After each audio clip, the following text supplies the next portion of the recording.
Hello, and welcome back to the Barbecue Network. We want to thank you for subscribing. For everyone to like and subscribe and participate in the channel is excellent. If I get 980 more subscribers, then I'll be able to live stream more on this device. That, of course, is not very important. I'm going to just keep making videos, and I really do appreciate the, I think I have 15 subscribers or 14. So I apologize for not making a video to thank each and every one of you. I think I might do that in the days ahead. So to everyone that subscribes to the channel, go ahead and list me some of your top favorite movies. I'll go ahead and post reviews or some information about the making of them, or perhaps some anecdotes about some of the people I know from the making of them and how the movie did, or at least something. So I want to be able to reward all of the loyal subscribers to the Barbecue Network and all the new subscribers that will be joining. And without any further ado, I'm going to probably post my interview with Robert Meyer Burnett of the Burnettwork YouTube channel and John Campea channel within the weeks ahead. Gonna go ahead and send him some information to arrange the proper time. If it's not going to be today, we'll see. I wanted to review this movie. On today's Burnettwork show, we were interacting and talking about various thrillers. He happens to like Basic Instinct a lot. I do like Basic Instinct quite a lot as well. However, Black Widow, 1987. The Black Widow film from 1987. And some of the other thrillers I mentioned, I don't think are... if someone says Basic Instinct's better than them, I wouldn't disagree. And if someone says the other ones are better, I wouldn't disagree. I think they're all kind of in a similar vein. Obviously, Basic Instinct goes a lot further with its sex and violence content, which is quite enjoyable, I guess. I posted a review for this movie earlier, but it didn't upload properly, so hopefully this works. This is a film called No Mercy. And I think I might as well start, or I might as well do the inverse. I didn't talk about the director to the end, and then I lost track of his credits. But as I have it front and center in my mind, the director is Richard Pierce. I'm not overly familiar with his TV movies that he made, but his movie filmography I happen to like. And I sense a similar kind of pattern. Heartland in 1979 was with Rip Torn, Sissy Spacek's uncle, and Conchata Ferrell, who happened to play the maid on Two and a Half Men. So this is back in the day. They made a movie sort of about this marriage of convenience in a rural area back in the day. Movie didn't do too well, but it was a independent film in the late 70s that caught on. Another movie called Country with Jessica Lange and Wilford Brimley and Sam Shepard. That actually I do remember being out in video stores when I was a kid and always wondering what the hell it was. I remember seeing it, and let's say it's similar to that fracking movie a couple years back called Promised Land with Matt Damon. I would say that it's better than that, and Promised Land's kind of a ripoff of that in a way. Without kind of the charlatan character played by John Krasinski in that movie. So then he makes a thriller. I mean, notwithstanding all his TV movies, I don't know what he made in TV because I don't know. I just do movies actually. So, Richard Gere and Kim Basinger. Now I know that they were in another movie in 1991 and 92. Now I got this movie at a video store that was closing called Video Hut in Hollywood, California, and I actually thought that this was retitled No Mercy. So I had to look at it closer. I was like, oh, that's Final Analysis. And then on Final Analysis, I realized that it was actually its own movie. And that though this movie made some money, when Final Analysis was being marketed, no one really mentioned No Mercy much. Because I guess maybe Uma Thurman was in it, and it was kind of more of a love triangle movie. But obviously there are sex scenes, and the chemistry in this movie is palpable, and so is it in Final Analysis. So they're quite the romantic couple in these two movies. Very obscure. You always hear about Michael Douglas and Kathleen Turner and their romantic movies through the 80s and 90s. But this is a couple that teamed up for two movies. So I might as well tell you about it. Richard Gere, who you may know from Pretty Women and Chicago, kind of a well-known actor. And then Kim Basinger, she played Vicky Vale in the 1989 Batman, and she won an Oscar for L.A. Confidential, among other movies that she was pretty good in. Are The Real McCoy, Cool World, A Door in the Floor, a bunch of movies through the years. So Kim Basinger, a real underrated movie with her is called The Informers, and also My Stepmother is an Alien. I thought she did a good job in that film. And this is Richard Gere.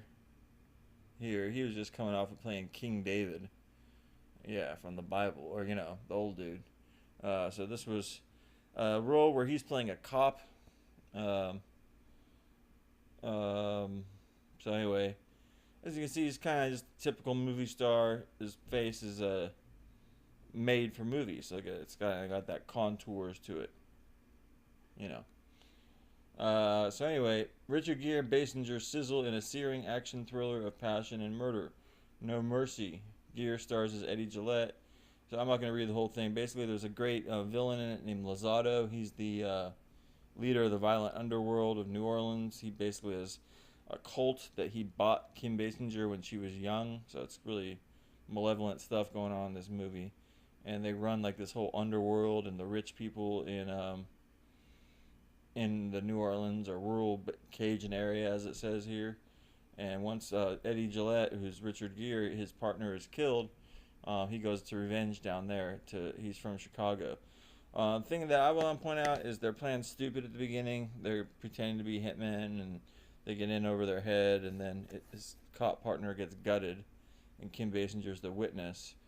And he kind of I guess takes her under his wing or under hostage, whatever you want to call it.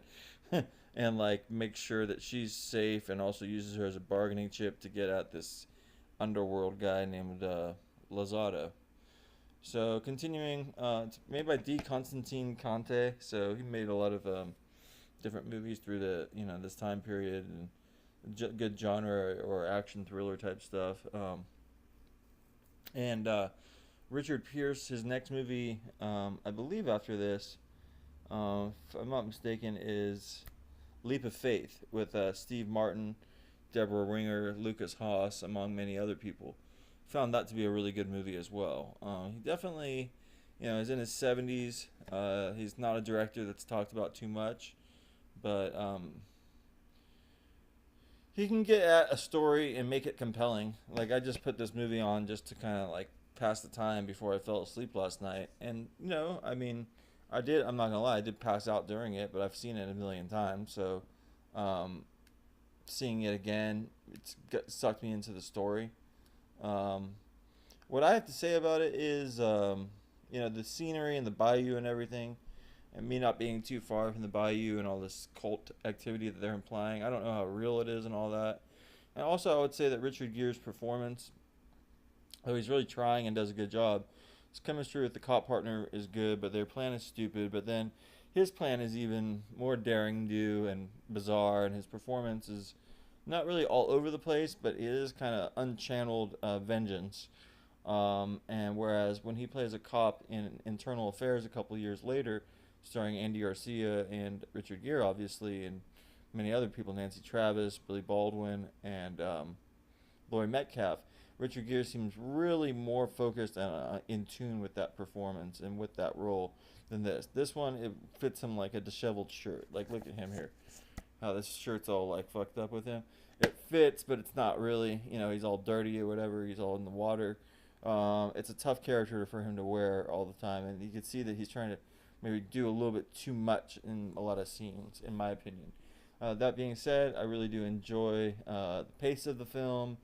The dark, Angel Heart type stuff going on in it.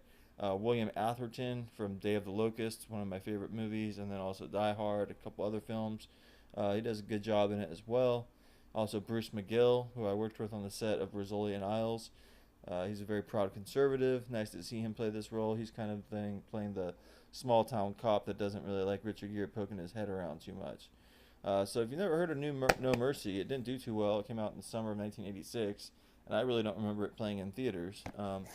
But that being said, it did come out. It didn't make much money. Neither did Final Analysis. But that being said, they're very effectively done movies. And No Mercy, I happen to think, is kind of a salacious action thriller that will hold your interest. And obviously, Kim Basinger is a lot to look at, and she does a great performance in it as well. So thank you so much. And also, I should point out the villain, Jerome Krabby. He's great in it, and he actually replaced Richard Jordan, who was going to be in The Fugitive. Richard Jordan got sick during the making of The Fugitive and had to be replaced by Jerome Krabby. Jerome Krabby was in a movies in Amsterdam. He was in a Paul Verhoeven movie that directed Rutger Hauer and Jerome Krabby. Then Jerome Krabby, he's made a lot of good American movies, but him playing the villain, it was interesting to see Richard Jordan play the role in the Fugitive that Jerome Krabby got. But it's really interesting to see Jerome Krabby play the villain in this role here in No Mercy, because I can't imagine any other actor playing this role. Even Dennis Hopper, Gary Busey, any of them, I don't think they would have gone over the top. I think Jerome Krabby does a really good job with this role. So anyway, I hope you guys are looking forward to seeing No Mercy sometimes. You can probably find it on DVD. When everyone's saying that everything's always going to be streaming and I don't want to have DVDs anymore and all that, that's what everyone seems to be saying nowadays. Well, bet your money you're not going to be able to find this online all the time. This is the kind of thing that is not historically relevant, and these kind of movies are going to be lost by the wayside if everyone just keeps relying on streaming. So demand that physical media is made and that it doesn't die out. And to the Barbecue Network, I'll have some more content on here in the hours and days ahead. Thanks so much. Bye for now.